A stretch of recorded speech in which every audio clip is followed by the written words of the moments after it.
Адамды мүшесіне қарап тануға болады. Мойны қысқа адамды хан сайламаған. Мойны қысқа адам елін өрге сүйрей алмайды. Иығы кең емес адам өжет. Елдің қамын жегіш болса, оны сардар қой. Бірақ көсем қылма. Етін кеудесін емес, балтырына санына жинайтын адамды сарбаз етіп соғысқа салма. Ақылшы уәзір етіп кеңеске сал. Құлағы үшбұрыштанып, етінен жарып шыққан адам ит жанды болады. Ондай адам қиыншылықта жасымайды, бірақ өмірі жеңіл бола бермейді. Нағыз күшті адамның бел омыртқасы болмайды. Белінің арты тақтайдай тұтас сүйек болады. Дене қуаты керемет. Күшті адамдар мен алып адамдардың көбінің ақыл ескен болады. Әрілі ұсақты көп жаманшылық, әділеттілікке қас іс істегендердің өңі жасы ұлғайғанда құбыжықтанып кетеді.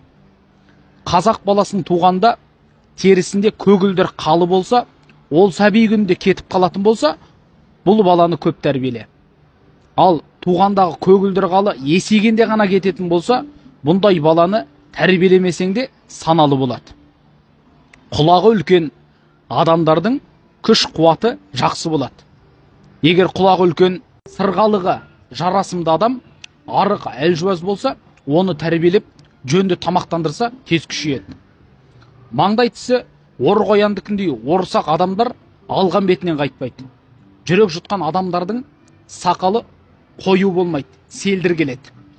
Шығармашылық адамның таланты бір ғана өнерде болса, ақылы жындыға жақын келеді. Егер бірнеше салада қабілетті болса, ақылы дұрыс болады. Өлең жазудан басқаны біле бермейтіндердің жынды сүрей болатыны содан. Ақындар көбіне ал кеуде, өршіл, ақ көңіл, аңғал, таза ниетті, сезімтал келсе, жазушылар оларға қарағанда жинақы, парасатты қу келеді. Балаңыз шығармашылық адам болса, шығармашылыққа қатысы жоқ, нәпақасы жақсы бір салаға оқытыңыз.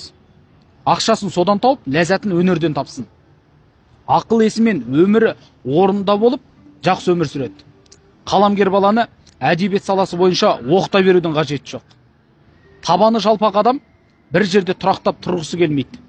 Ондай адамды бір жерде күштеп ұстасаң, қан айналысы бұзылады. Ауық жер, ел мен жер аралап тұр. Арғы аталарында мықты барлаушы, жортылушы шыққан. Буындарында осындай ұрпақтар кездеседі. Ұйықтағанда көзінің шетін ашып ұйықтайтын баланы шығармашылыққа болды. Қиялшыл, арманшыл келеді.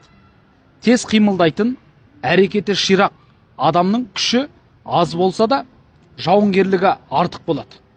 Күші көп, баяу қимылдайтын байсалды адам оның алдында басын иіп бағынады. Нағыз жауынгердің көбі сәби күнінде көп жылайтын, қуаты мығым емес адамдардан шығады. Сәби күнінде қуаты мығым байсалдыдан балуан шығар. Бірақ қас батыр шығуы екіталай.